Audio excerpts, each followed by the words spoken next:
introduce you to Max Christopher, who's going to talk to us about caring. In Buddhist spaces, where just sitting gets emphasized. So first of all, thank you to all of you for coming, and also for ICSA for having this event. It's my first time, and it's been really quite a remarkable day, and already so much learning that I look forward to integrating into this thinking I'm doing about how we can modify Buddhist spaces in order for just caring to come in. I come to this, a little bit of my position. I was a 20-year Vipassana practitioner, casually, retreats, no commitment, and then I became an interfaith spiritual care provider during the pandemic and had to choose a faith, and I had started practicing Zen practices at that point. So I identified as Zen on behalf of my professional requirement and found it really served me as a caregiver.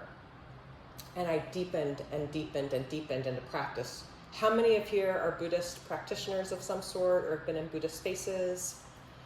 So a few of us. So I won't be able to spend much time defining Buddhist terminologies or practices. So you'll have to bear with that. But I will be making references. All the references I make will come from my experience within Zen. But I'm involved with other survivors of harm in Buddhist spaces, and so the content is very much informed from a larger population across lineages. So please take whatever is useful for you, whatever your context is, and know that there will be pieces I'm imagining that will be relevant. So I founded Mitigating Dharma. I call it Dharma. Dharma is the teachings of the Buddha.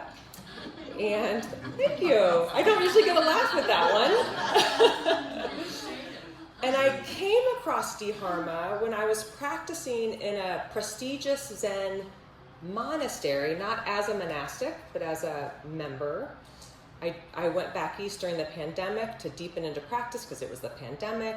And it was the first time I'd committed to a community and a teacher, and I was going to be there for 2 years. I deploy as a spiritual care provider with the Red Cross, so I could make both work.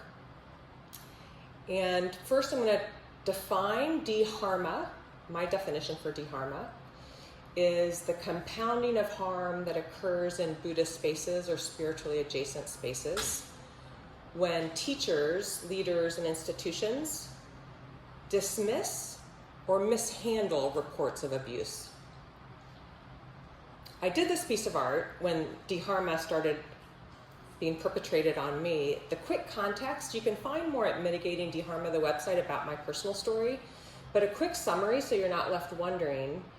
I was a mature practitioner in my mid-50s, and I witnessed sexual harassment of a young 22-year-old woman who was a 1 month resident, short-term resident, wasn't a formal student, and she was sexually harassed by a long-term male student of the teacher. And so I reported the harm as a community member, as a parent of both a daughter and a son, who knew that the best care I could take of her was to stand up on her behalf, and the best care I could take of him was to have him held to accountability. Well, that didn't happen. What happened was the doubling down of harm by the institution on me, the practitioner, which specifically looked like, well, what happened first was I reported it, the teacher talked to him, and then during deep retreat, at the end of a 7-day retreat, while we were still in silence, days and days of like stripping off, letting go of all those protective layers, he came up and verbally assaulted me at full volume in witness of others. And that was pretty devastating, having suffered from verbal abuse in my daytime life. There was a lot to deal with that. But the Roshi, the teacher, decided that the best thing to do was to divide our practice, so give me half-time practice so that he could practice without me there, and I could practice without him there. And for me, I was living the consequence for having been an upstanding care provider in the community, having been retaliated upon. Within 2 weeks, I was asked to step away from some of my practices times because he needed it more. Within a week of that, I filed with the internal ethics committee of this monastery and then had to teach them about ethics. For example, the underling of the teacher against whom my complaint was on the ethics committee, and I had to ask that he be removed because it was unethical for him to serve on an ethics committee that was evaluating his boss. So typical textbook. So what I'm going to do now is just, coercive control is nothing I ever would have imagined. And even at this conference, when people say, oh, I didn't think Buddhism had that problem. So I want to just touch quickly into how coercive control, as I've come to understand it, which has taken 3 years to really get my head around it. I want to just touch on it before I get to the caring portion. And before I get to coercive control, I started thinking about what I call conspicuous control. The way the system of the teachings is actually highly controlling. And in Zen, one of the things that attracted me to it actually was this metaphor I heard from a teacher that Zen is like a bamboo pole. And the snake, as humans, we're just our need to move away from discomfort and to get carried away with our thoughts. We're like a snake. And you put the snake in the bamboo pole and it bumps up against the edges and can feel itself. Wow, that's amazing.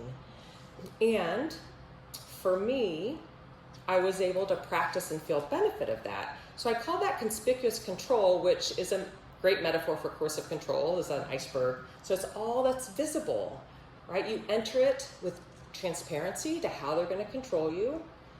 You have agency. You give consent for the kind of control they do have over you. And it can feel transformative. It doesn't always feel transformative. People do have adverse experiences with meditation. For me, and for those of us who are practicing deeper and deeper, experiencing benefits. So just to give an image, and for those of you who haven't maybe been in a Buddhist space, this is a Zen space. Most of these spaces look somewhat similar. The practice is just sitting, right? Just sitting. And there can be benefits in our culture to learn how to sit still, right? To not move all the time.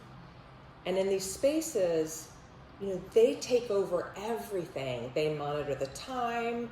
If someone's moving too much, they go and fix it. Like, you really let go and let somebody else have authority. And the interesting thing is it can feel really good to not be, I was a single mom. It is really nice to just sit and have somebody else in charge. And it felt collaborative. There are 4 types of power, generally understood: power over, power with, which is collaborative, power to, which is about agency and autonomy, and power within, which is that self-esteem transformative. And I really felt how being in a hierarchy, it felt very patriarchal, for sure. But I got to feel myself in the patriarchy. I got to feel how I responded to things. And it felt collaborative with them, that I was collaborating with them, and that I had agency in it. I could go or not go, right? I could practice or not practice. And it actually felt transformative. As one deepens into practice, the teacher becomes more central. So the new practitioner starts developing trust. If they experience it's a safe place, if they have positive benefits, trust starts building. And then you go into it a little more. You do a weekend retreat, you do a 1-week retreat. Pretty soon you're going to retreats for your vacation. If you are finding benefit, the people who continue to deepen into this practice develop a relationship with a teacher. They start hearing more teachings. You're instructed even in group teachings to receive it as if he's talking just to you. Then you start having individual teachings once you commit to a teacher. And the trust continues to develop. Which was the truth with me, until suddenly one day harm, which happens in human spaces, happened in the container. I was thinking the other day, I was like, those 70s horror flicks of like the calls coming from inside the house. It was kind of like that. It was like, oh my God, then the misogyny was inside the house. And everything changed when that happened. Suddenly, I see the training as grooming, which is about, it's behaviors designed to develop and build trust. And all the control of my body, all the control of my voice, silencing my voice, only using my voice and chanting in unison. The clothing, stripping away identity by wearing clothing that is designated, the hierarchy shown through clothing, it all looks different once I experience the harm inside the Buddha space.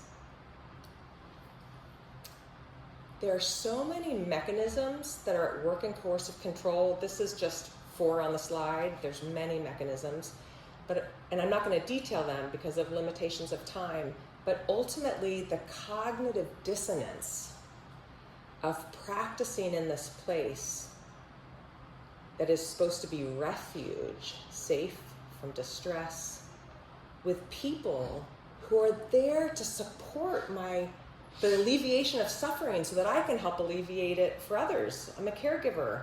That's what was motivating me, driving me, is how can I show up better in care? Within the first days, I found myself thinking, what is going on here? What am I not getting? The grooming, what am I not getting? I'm going to go back. So I've really been thinking of where does the conspicuous control tip into coercion? Because people practice and they'll be like, I don't know what you're talking about. I get tons of benefits. And what I've come up with, which, we'll see over time if this evolves, but there's an intersectionality to that bridge, that tipping into coercion, and the intersectionality is about commitment and then harm. Those two have to meet. Certainly people experience harm, I have no doubt, before they're committed. I have in another center, and I just left. It's like, oh, they're messed up. The commitment to this community is what kept me to practice, because I so trusted and believed, the cliche of, these thought-terminating cliches in cult language is Buddhism. So the thought-terminating cliche, I fold it all into practice. So I'm like, I'm going to fold this into my practice. And we all wake up together. So they need me. Like, we're going to wake up together. My wisdom of seeing this for what it is, it will have an impact and serve the larger community. That is the point where I lost consent. That is the point where things lost transparency. That is the point where consent was irrelevant. It was irrelevant. I lost agency, except I knew from the get-go that the only agency I had was to stay or to leave. And my gut knew that they probably were going to wait me out, right? As nothing changed week after week, they're waiting me out. But there was another aspect of agency that I think I was carrying privileges that I was aware of at the time, which was I was newer to the community, 7 months with that teacher. I was an adult woman who had had some forms of practice before this practice. And I'd raised kids. Like, I do know what care looks like. And I'm a spiritual caregiver. So I stayed for 5 months in practice, but the one thing I think that saved me in the end is I took back my spiritual agency. I performed all the conspicuous control. I saw my teacher, but I took back spiritual agency by starting to ask, is this care? Because one of the central cognitive dissonances that was so transparent to me was, this is in our care, they would say. Or they would say, we're caring for you, like we're caring for him. And so I made this care koan. Koan is a Zen teaching tool. I'm not going to go into details about it. You can Google it. But I actually was like, I'm going to practice the care koan. And it was sincere and authentic of like, is this care? Which then became, am I being caring in the way I'm responding?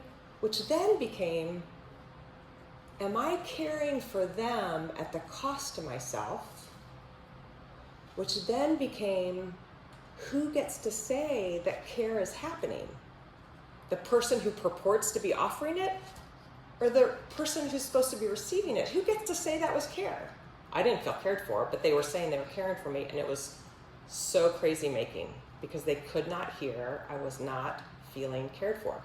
And where it really showed up, because the power is with the Roshi, It really showed up in the face-to-face teachings for me, and how it showed up, which makes those 5 months of suffering instructive for the rest of my life, is I got to feel what it was like to feel shame flood my system when I would see the teacher.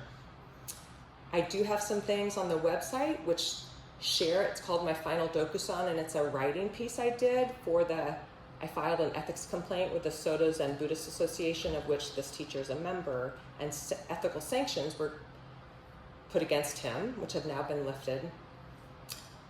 But I wrote this piece for them, which was really helpful because it was the most spiritually abusive experience to go into face-to-face teaching. And just a small anecdote about what that looked like, the experience of shame, is I went into my teacher and I said, I need you to stop talking. Every time you say something, it makes it worse, right? Sincerity, like in the room, vulnerable. He is contracted as my spiritual caregiver to put my well-being first. And he proceeded to talk the entire 4-minute allotment. And then right before he picked up his bell, right before he rang it, he said, but I can stop talking. And I just in my body felt that shame of, who do you think you are? So Brene Brown, I actually can tell you her definition of shame, because she's a shame and vulnerability research, but she also coaches executive leadership. Lots of heads are nodding. She's got it quite at the Empire. Her definition for shame is the intensely painful feeling or experience of believing that we are flawed and therefore unworthy of love, belonging, and connection. The 2 tapes driven by shame are Never Good Enough and Who Do You Think You Are? The great thing about Brene Brown is she identified what woke me up from that experience of shame week after week as it flooded me in meetings with this teacher. She defines shame culture. Let me tell you what she says about shame culture. When the culture of an organization mandates protection of its reputation and those in power, rather than protection of basic human dignity of individuals or communities, you can be certain of the following problems. Shame is systemic. Complicity is part of the culture. Money and power trump ethics. Accountability is dead. Control and fear are management tools. And there's a trail of devastation and pain. Now, I have done my whole independent coursework on Brene Brown's executive leadership skills because I've just found it so revolutionary applied to this. And I have not read once that she's been in a Buddhist community, but I felt like she was sitting on my shoulder. She has described here all the descriptions of experiences I've heard from other survivors to a T, which is so ironic because Buddhism is seen as so countercultural. The just sitting is countercultural, but they are also of this culture. And that's the piece that gets buried and exorcised and untold. So I decided to do a little project actually, because I literally, again, sincerely, I'm nothing if not sincere. I was thinking, well, so where does Buddhism go wrong as a culture? Because Brene talks about healthy cultures, not shame cultures. Healthy cultures do these following things. They come up with their core values. They narrow it to two core values. You might want more, narrow it to 2. And then you translate those ideals into daily practices, observable behaviors. And then you teach people the skills needed for those behaviors. And then you have processes for accountability to ensure that people show up in alignment with the values. So I was like, where are they going wrong? And this really became I could have rattled off what I think their values are and what I think how they're operationalizing them. So culture is the who we are, and strategies are how we build culture through operationalizing our values, so their action. But I actually was I wonder what the monastery would say. So I went to their current, which is, I don't think much changed from when I was there, their current homepage. And this is what it says. Okay, there's the Buddha, a quote from the Buddha. And then there's about, creating generosity and peace in our communities, which to me translates, and you can just go with me on this, think about it later, but it translates to me as tradition, right? They quote the Buddha, so tradition is a value. It's right on their homepage. And the alleviation of suffering, which is what I think anyone who practices Buddhism would say their central value is, alleviation of suffering. It's right there on their homepage, not just making it up. So then I thought, okay, so those are their values. Let's just play with this. If anyone reads Adrienne Marie Brown, her Emergent Strategies, she has a term called radical imagination, which is, she says it's a vital tool for claiming and creating your lived experience. So this is all like, okay, let's get into what they're creating, because then I want to do some imagining around it. So I figured I would look at their diversity, equity, inclusion, justice page, because that would be operationalized values, right?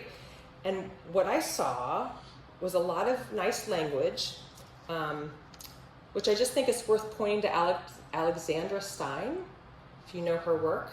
She says, observers only have access to the external propaganda elements of the ideology, those elements deemed suitable for consumption by the outside world.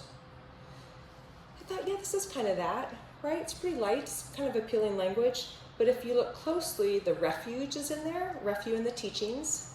And so in Buddhism, the direct references take refuge in the three treasures. The three treasures being Buddha, Dharma, Sangha.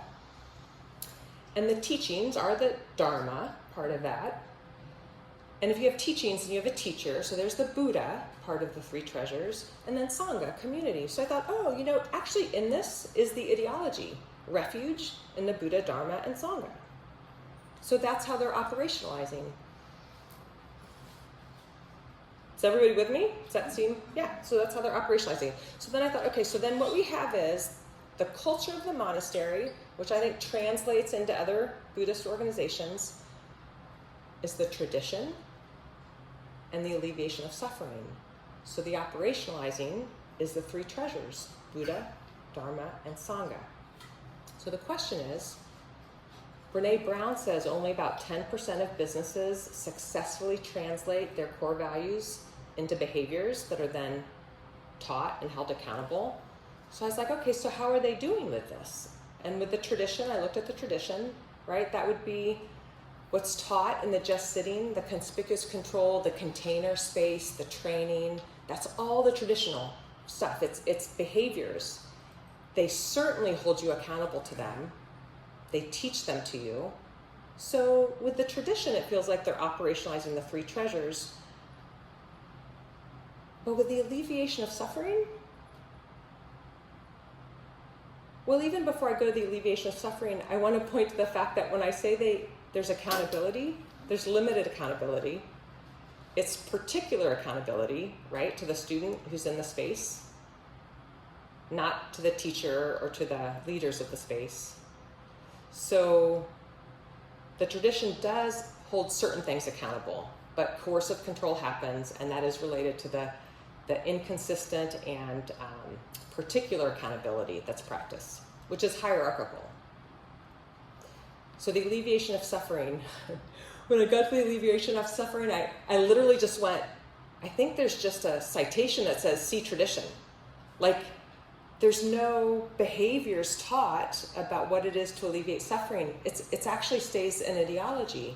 And if you look at definitions of things, like what wisdom is, what enlightenment is, it'll talk a lot about spontaneous. It happens spontaneously. So the alleviation of suffering is an outcome of refuge in the three treasures. So those aren't behaviors, and you certainly can't hold them accountable. And in so many cases, it actually feels like they're operationalizing suffering. They're actually creating it. And I really went, eureka! Like, these are dissonant. These values are dissonant. That is why it's not working. The two, as they exist, counteract each other. Does anybody agree? Are you guys with me on this?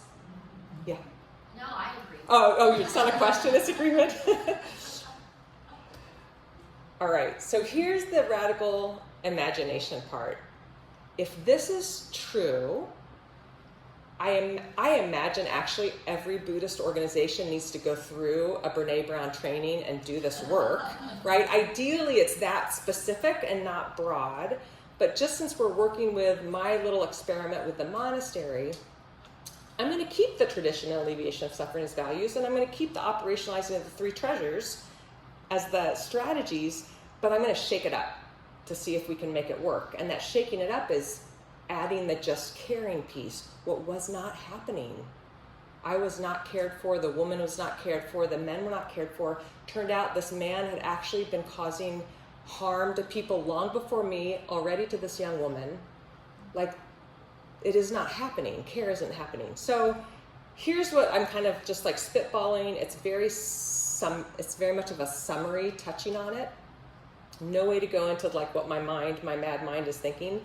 But the language dominance, cognitive dissonance, like we need to deal with those things. And they can be dealt with certainly with the clothing and with the somatic dominance in the space of who's looking over whom. Like those things can be worked out, but I want to zoom wider than that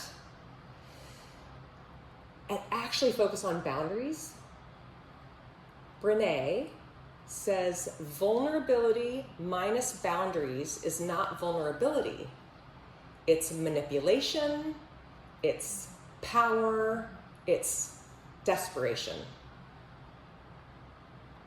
Boundaries. So the first thing I want a boundary in my revolution in Buddhist spaces is to separate out the three treasures because they aren't equal. They're presented kind of like they're equal, but the Buddha, who represents the teacher, is the possessor of wisdom.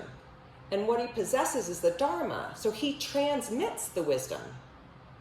And then the Sangha is made up of seekers of wisdom. Like this is the language. So it's not equal. And in fact, at the monastery, it's kind of entertaining for me now. They have shared governance in which they list 6 groups, 6 structures of shared governance, all of whom report to the abbot, who is the Roshi.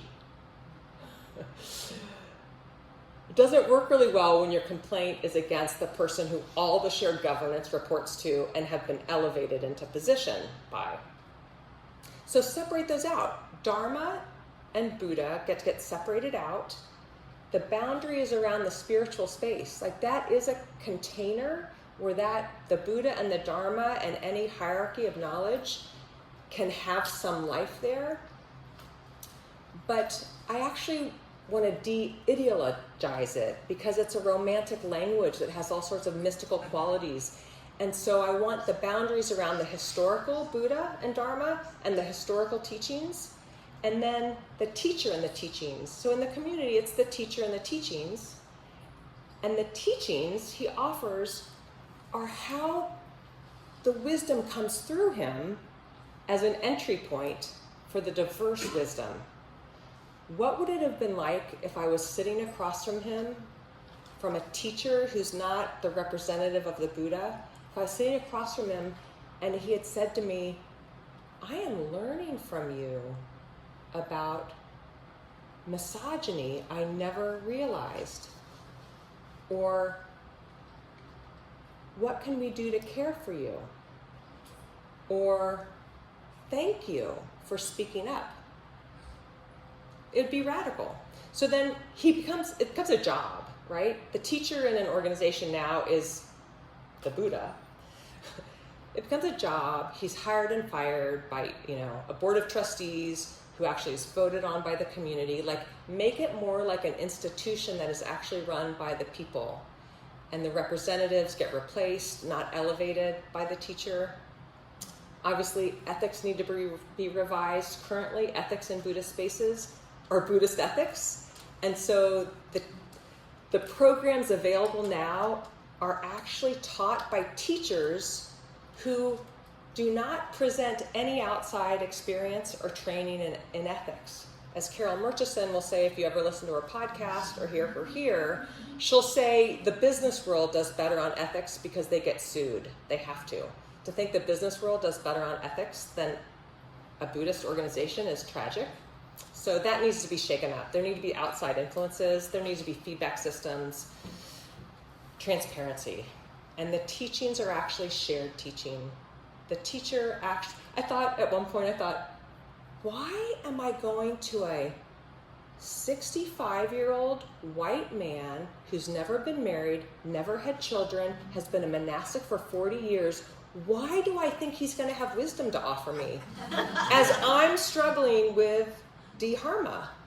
I mean, it really did seem ridiculous. Like, how are we bought into this? So that's going to be shaken up. And then the alleviation of, and it's not just men, by the way. There are harmful teachers of all sorts of identities, for sure, and gender. So the alleviating suffering actually becomes care practices. Remember, this is about ideals translated to behaviors which can be taught and by which accountability can be measured. So no abbot-roshi combos. There needs to be a separate person in charge of the institution. The spiritual space is its own container. It's not about taking all those practices of deference into the world as they talk about it. You bring this into the world with you. It's like, no, you keep it in the spiritual sphere. The world, what you bring into the world are these community practices which alleviate suffering, which are supported by just sitting. So it's run by, I don't know, let's de-ideologize Abbott and make it a community manager or CEO. Again, a job with skills.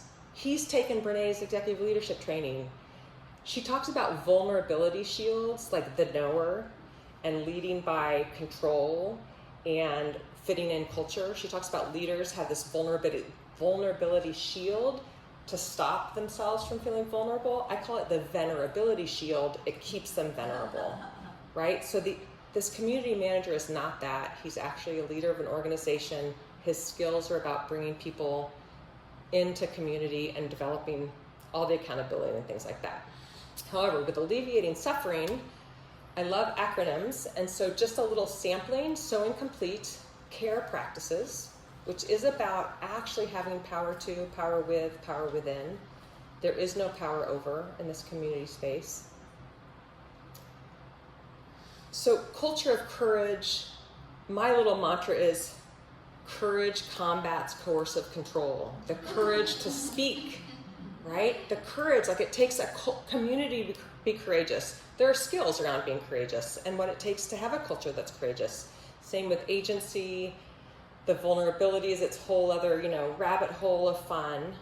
But empathy, I want to just touch on with a little depth, because if you haven't seen or read about Disclosure Day, Steven Spielberg's new film, it is all about where has all the empathy gone. Again, this culture is of the larger culture. Leslie Jameson is a writer, and she has a book called The Empathy Exams, which is just wonderful. And what she says empathy is just knowing you don't know. What would it be like if I had been met with people who actually knew they didn't know? And so they actually are curious and ask. And empathy for Brené Brown is actually the foundational skill set of compassion. And so I just want to give you an example of like definitions and what just caring, how it can shift and we can unlearn what we have so been trained on how to understand things in Buddhism. So compassion in Buddhism is defined as the deep aspiration to alleviate suffering of all beings, paired with an intelligent understanding of the root causes of suffering to ensure beneficial action. What does that mean? It means the teacher tells you, reflects back whether you're compassionate or not. But I was not met. My suffering was not alleviated. So there was some missing root understanding there. But with Brené, it's really different. She says, compassion is a virtuous response that seeks to address the suffering and needs of a person through relational understanding and action. And she has these skill sets of empathy, which include the mindfulness, which for me is the mindfulness of knowing you don't know. It also includes perspective taking, so actually putting yourself in another person's shoes, like a question of how are you doing? No one ever asked how I was doing, like basic. Non-judgment, which again is a Buddhist word, non-judgment, but actually what non-judgment is accepting what someone says, not invalidating it. Not invalidating it. Understanding another's feelings, and then communicating the understanding to the person, which then mandates emotional literacy. So, in Buddhism, you're supposed to label your feelings, but it ends up coming down to like mad, sad, glad. And in Buddhist spaces, what I found, like in the monasteries, ethics committee, their report had all this, it was all about fear. I was fearful of this guy, and how the community didn't support me was they didn't respect my fear. And I was like, fearful of the guy? No, I was angry at their response. I was fearful of losing everything about what I loved about this belief system. I was frustrated. I was depressed. Like, there's such a rich landscape of emotions, and to understand feelings and to be able to communicate them, you have to have emotional literacy. So emotional literacy skills are definitely necessary to have empathy. But as you can see, like, this list could continue scrolling down, and all of these entities, all of these mechanisms are about mechanisms of care, which actually, I believe, will counteract the mechanisms of coercion that happen. And it's funny, I was thinking about the flourishing of today's plenary talk, which is phenomenal. And what I was thinking about was wholeheartedness, and how in Buddhist spaces, you throw yourself in. Wholeheartedness is giving over completely to the refuge of the three treasures. And I felt that sincerity of, I am throwing myself in once I made the commitment. And in Brene Brown's definition of wholehearted comes more of the flourishing quality. Wholeheartedness integrates your thinking mind, your feeling self, and your emotional self. And it's knowing your own self-worth and actually being able to be who you are, not be who someone else wants you to be. And I thought, that's it. If we can have just caring in these communities, the true wholeheartedness can come in and the flourishing can follow. So thank you so much for this just like dabbled. One more picture. So my radical imagining has me partnering with Brene. She's going to help me with my book that's about religion. Instead of daring, no, she's not really. This is my radical imagining. But instead of daring greatly, it's going to be caring greatly. It's going to be all of this. Now you can, yay. Thank you. And then just quickly, there's some resources which we can send you, right? But I wanted to just acknowledge some new works that are coming out about Buddhism. The Varieties of Contemplative Experiences study is about adverse effects that happen in Buddhism, which are always nuanced and complicated, and the responses to them are. And then Dr. Ayun Lee, who does not come from Buddhism, she writes really well about all these things from the Protestant perspective. And then a new book that'll be coming out in November. Okay.